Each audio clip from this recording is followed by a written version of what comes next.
Assalamualaikum dan salam sejahtera. Saya Nazri Kahar, ini agenda awani. Meniti usia 100 hari Kerajaan Perpaduan di bawah pentadbiran Perdana Menteri ke-10 Datuk Seri Anwar Ibrahim, rakyat memahati dengan dekat dan segala prestasi kerja yang dilakukan oleh jemaah menteri dipantau dengan dekat dan juga tidak diberi peluang untuk sebarang kekurangan dan juga kesilapan berbanding pentadbiran yang lalu. Kerana gabungan Kerajaan Perpaduan ini terdiri dari parti-parti dari Pakatan Harapan, dari Barisan Nasional, dari GPS, GRS dan juga individu ahli politik bebas, pastinya ekspektasi lebih tinggi berbanding apa yang mereka mahukan ketika pentadbiran Perdana Menteri ke-8 dan juga Perdana Menteri ke-9 yang lalu.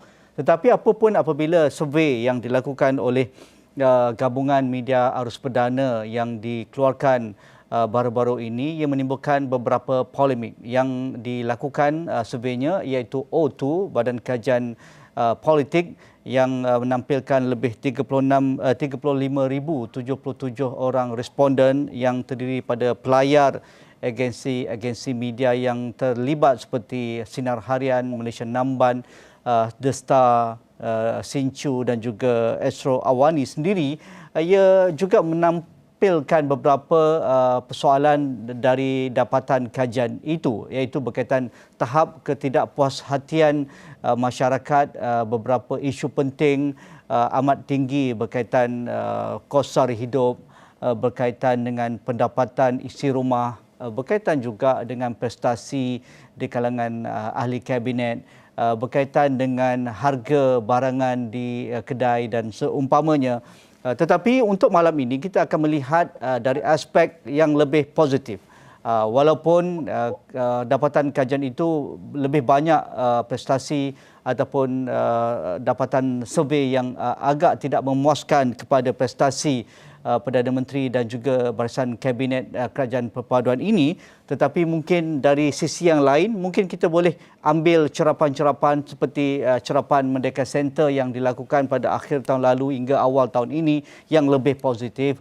Begitu juga dari aspek beberapa perkara yang sudah pun dilakukan oleh Perdana Menteri ke-10 dan juga Barisan Kabinet seperti reformasi institusi dan juga belanjawan yang sudah pun dibentangkan pada minggu lalu. Jadi yang berbahagia Profesor Dr. Wong Chun Huat sudah pun bersedia, yang kini berada di Davao, Filipina, tetapi ada masa untuk berkongsi pandangan beliau tentang survey ini.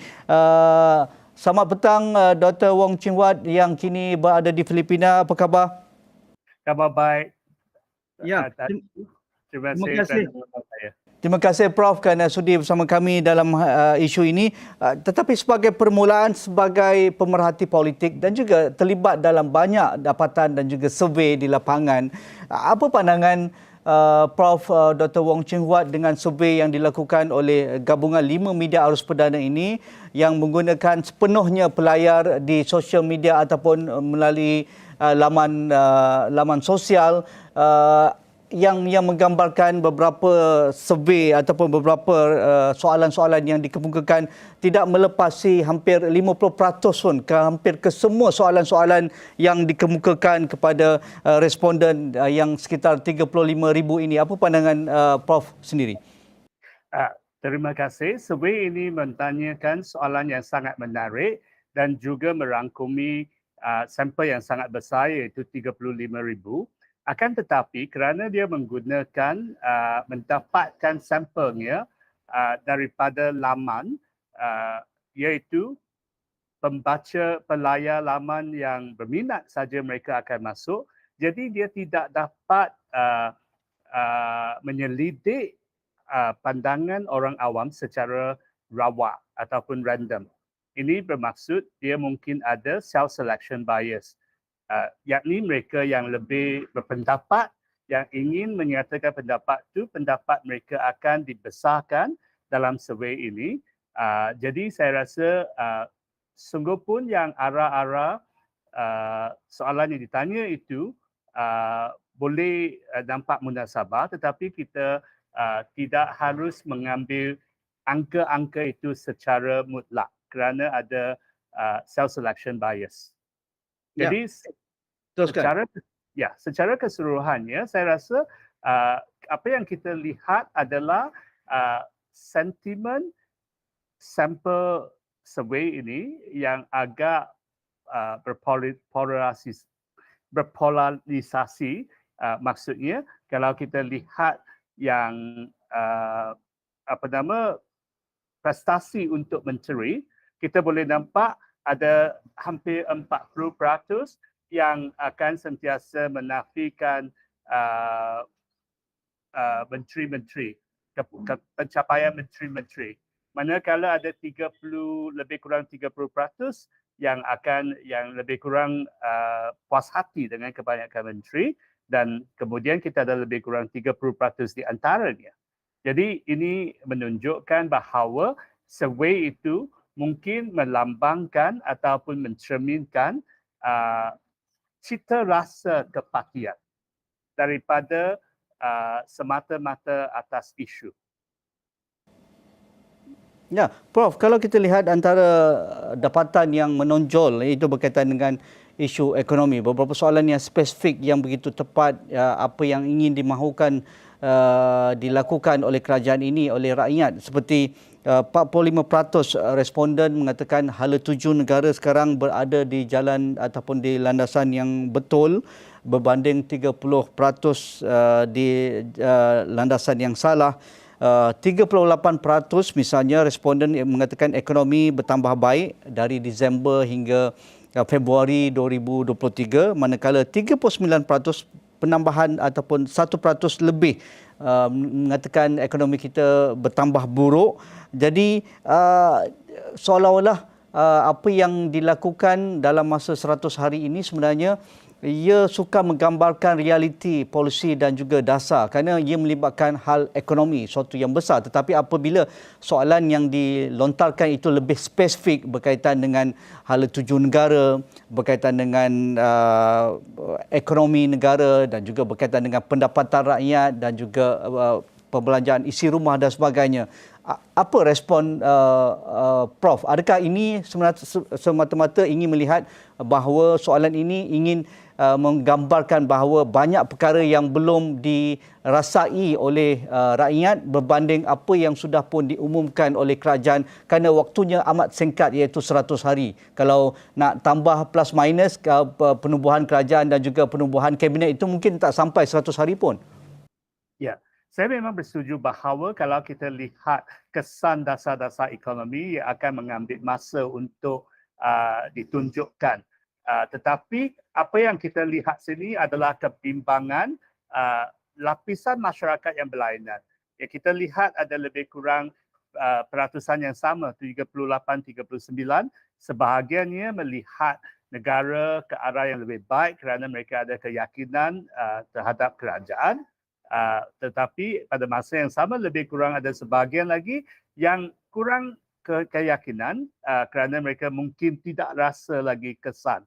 Dan kita tak dapat, kalau kita lihat apa yang masalah sekarang berlaku, ada yang memang di luar kawalan kerajaan seperti perang Rusia dan Ukraine yang menyebabkan rantaian pembekalan dan juga keselamatan makanan terganggu.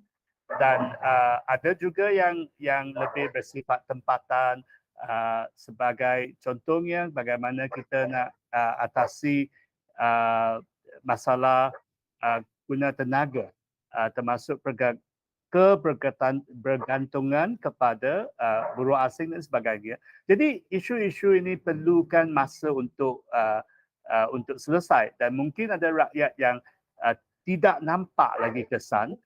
Sebagai contoh, ada yang menuntut bahawa kerajaan membenarkan pengeluaran wang caruman daripada KWSP, tetapi kerajaan menolak atas pertimbangan bahawa ini akan hanya memiskinkan rakyat yang paling miskin apabila mereka berusia nanti. Jadi sesuatu dasar yang mungkin baik, tetapi dalam jangka pendek itu tidak dapat memenuhi kehendak rakyat. Ini mungkin menyebabkan sebahagian daripada ketidakpuasan. Saya rasa keadaan akan berubah kalau kita ambil survey lagi dalam masa 6 bulan, sebab sebagai contoh, kalau kita lihat faktor luar, kemasukan pelancong daripada negara China dilihat di merata-rata di dunia, bukan saja di Malaysia, di Eropah pun, sebagai satu faktor yang positif untuk merangsangkan industri pelancongan dan sebagainya.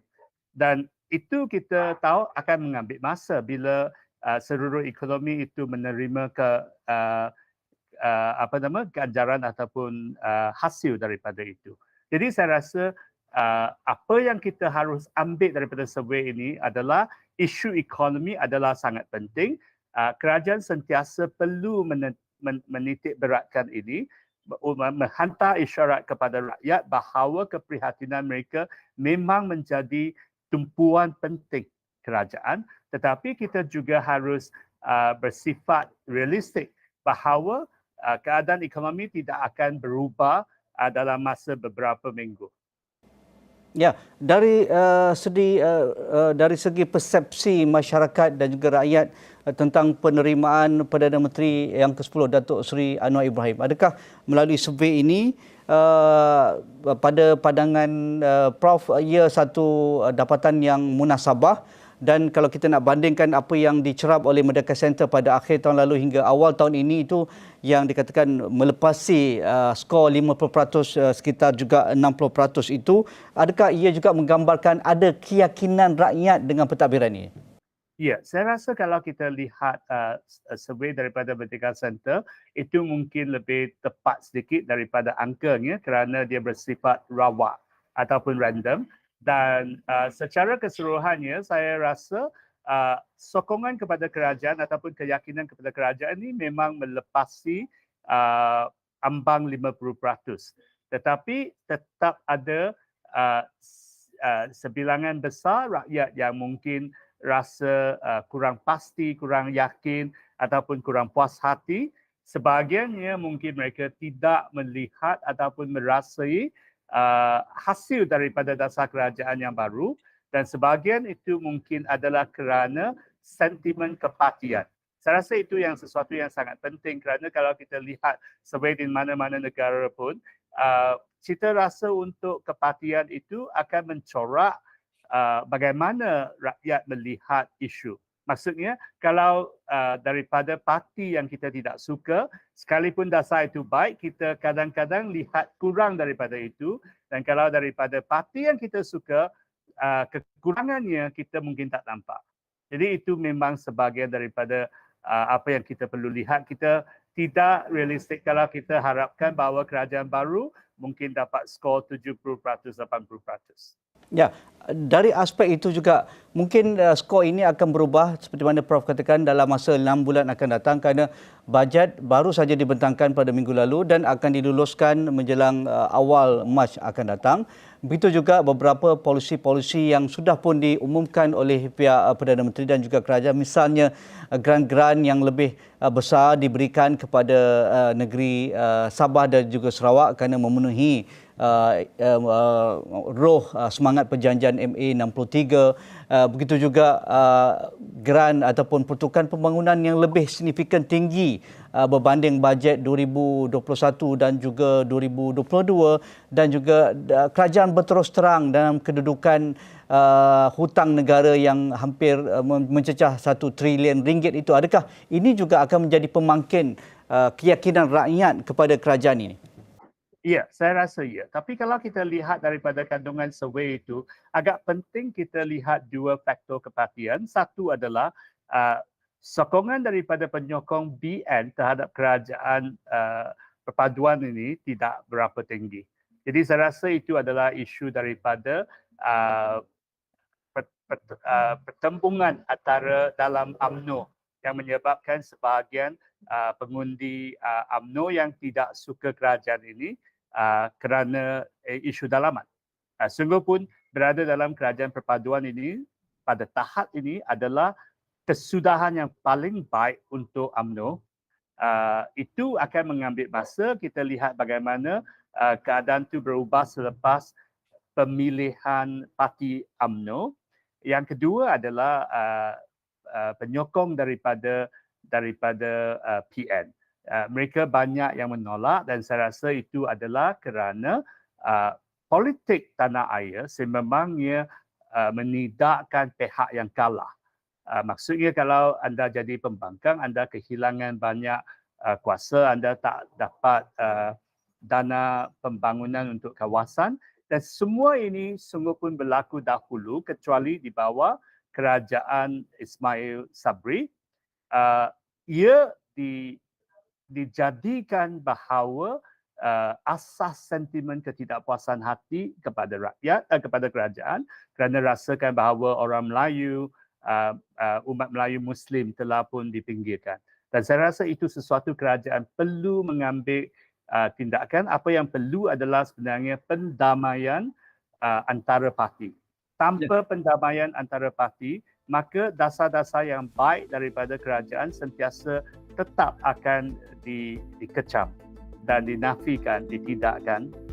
Dan saya rasa itu memerlukan kebijaksanaan dan hikmah Yang Amat Berhormat Perdana Menteri Datuk Seri Anwar Ibrahim untuk membawa pihak pembangkang mencari pendamaian.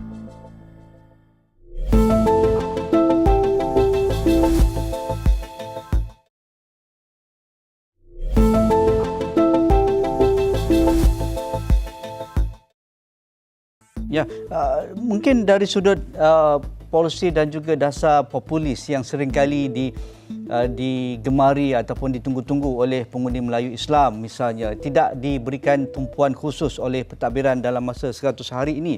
Misalnya kehendak mereka untuk pengeluaran KWSP tidak dilayan sebaik mungkin dan juga Perdana Menteri sudah membuat kenyataan tidak akan dilakukan tersebut, tetapi kerajaan memberikan RM500 untuk menambah tabungan bagi mereka yang dalam kategori B40 bagi caruman KWSP.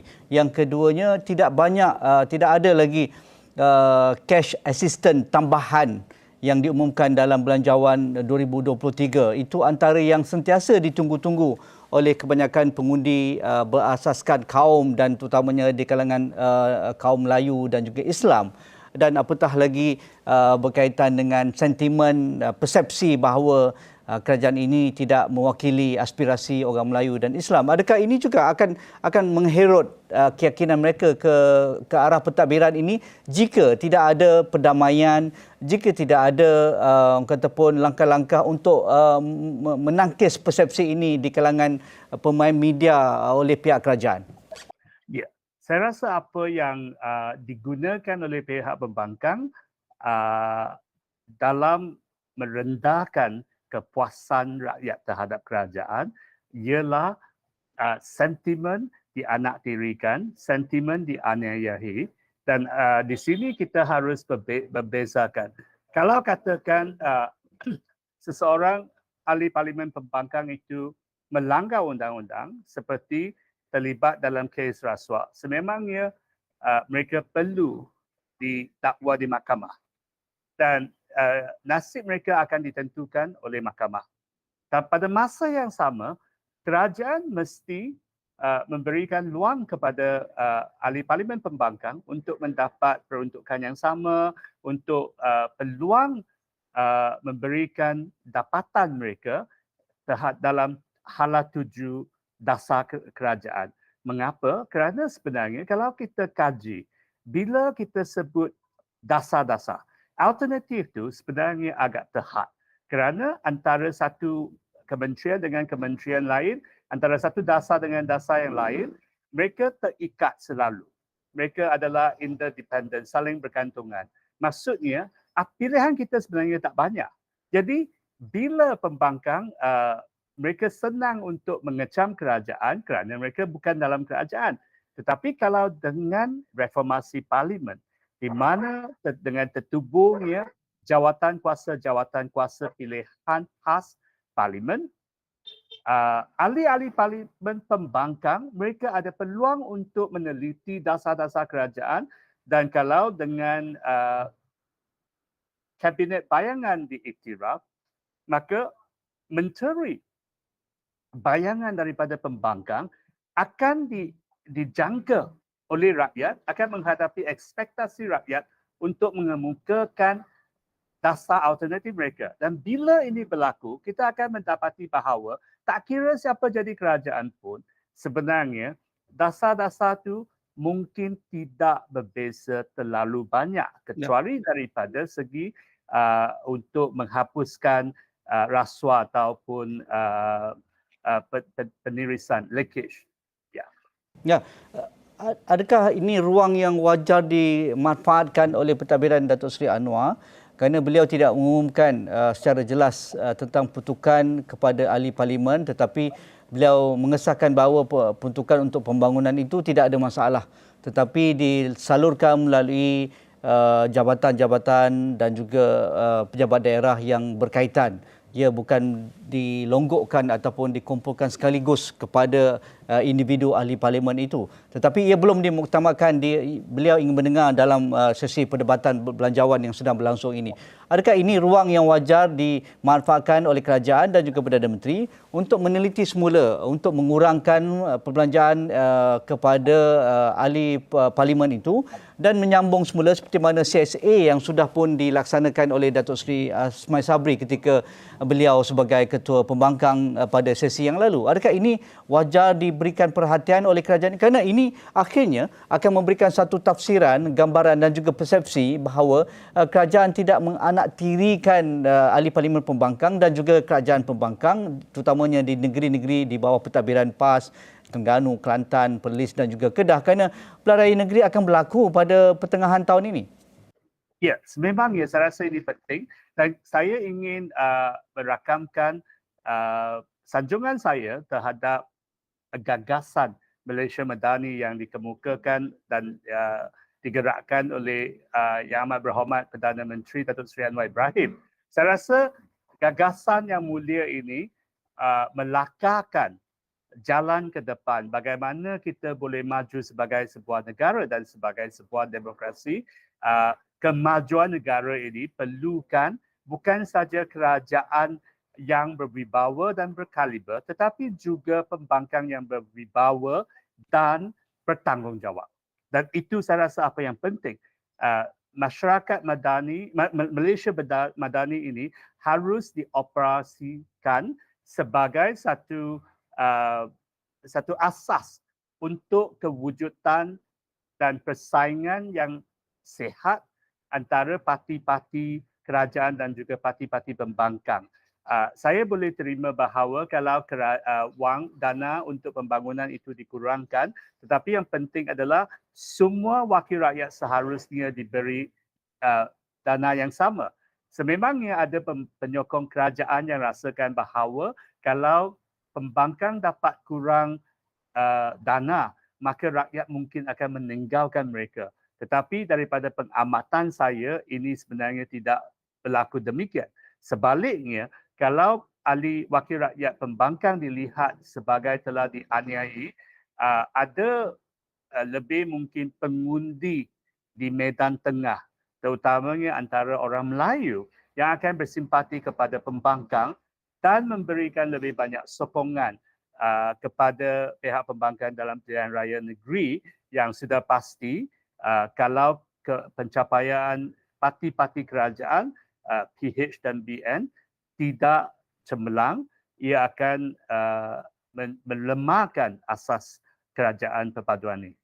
Okey, akhir sekali, Prof, untuk bergerak ke hadapan, apakah ataupun cerapan yang wajar dilakukan oleh pentadbiran ini kerana untuk lebih adil kepada mereka, 100 hari mungkin tidak menepati bagaimana polisi dan juga dasar yang sedang direncanakan untuk sampai kepada rakyat, tetapi mungkin dalam masa selepas belanjawan misalnya yang lebih realistik untuk memastikan rakyat merasai dan situasi ekonomi sebenarnya tidak banyak berubah, tetapi dengan polisi yang betul, dengan menu rahmahnya, dengan pengurangan beberapa cukai untuk individu dan sebagainya, begitu juga tambahan kepada peruntukan sekolah daif dan juga himbuhan kepada penjawat awam menjelang Aidilfitri, sekurang-kurang itu boleh memberikan satu persepsi yang berbeza daripada hanya menumpukan 100 hari, Prof. Wong Chin Wat. Ya, sememangnya itu boleh berlaku. Apa yang kita perlukan adalah menteri-menteri perlu menunjukkan pencapaian mereka dengan jelas. Dan kalau kita lihat kembali kepada survey yang diadakan oleh oleh Awani, Sina Sinciu dan Malaysia Namban ini, kita boleh nampak bahawa ada satu fenomena yang menarik. Kalau orang Melayu, DAP itu bukan satu parti yang didampingi, tetapi menteri yang paling popular adalah daripada DAP, Anthony Loke. Dan saya rasa apa yang berlaku, dan ini bukan sesuatu yang menghairankan daripada permulaan, lagi daripada kerajaan PH yang pertama lagi, beliau dapat menunjukkan, menyampaikan satu imej bahawa beliau adalah menteri yang berkhidmat. Dan seorang lagi menteri yang saya ingin puji ialah Datuk Seri Azalina. Beliau juga lebih popular daripada partinya UMNO untuk yang mereka bukan penyokong UMNO. Dan seorang lagi saya rasa adalah Datuk Seri Salahuddin Ayub. Beliau berjaya mempopulasikan menu ramah. Kalau kita bincang pasal Malaysia Madani, mungkin ada yang ramai tak dapat mengambil bahagian dalam perbincangan itu kerana tahap inteleknya mungkin lebih tinggi. Tetapi kalau kita lihat elemen ihsan dalam Madani ini, kita boleh lihat apa yang paling perkataan yang paling masuk ke hati dan juga ke ingatan rakyat ialah ramah. Dan saya rasa itu sungguh pun bukan satu polisi yang boleh dikekalkan dalam jangka panjang, tetapi dalam jangka pendek ini ia berjaya menjawab kepedulian rakyat. Okey, saya rasa itu sebagai satu ruang untuk kita buat perbincangan susulan dengan Profesor Dr. Wong Chin Huat tentang isu ini. Terima kasih Prof atas masa yang dikongsikan pada malam ini, pada petang ini, walaupun jauh di Davao, Filipina. Semoga terus berkarya walaupun di waktu cuti dan juga mendapatkan ilham baru berkaitan dengan politik negara semasa Profesor Wong Chin Huat yang kini berada di Davao, Filipina, Profesor politik di Sunway University. Dan itu sahaja bersama saya malam ini. Assalamualaikum, kita jumpa lagi.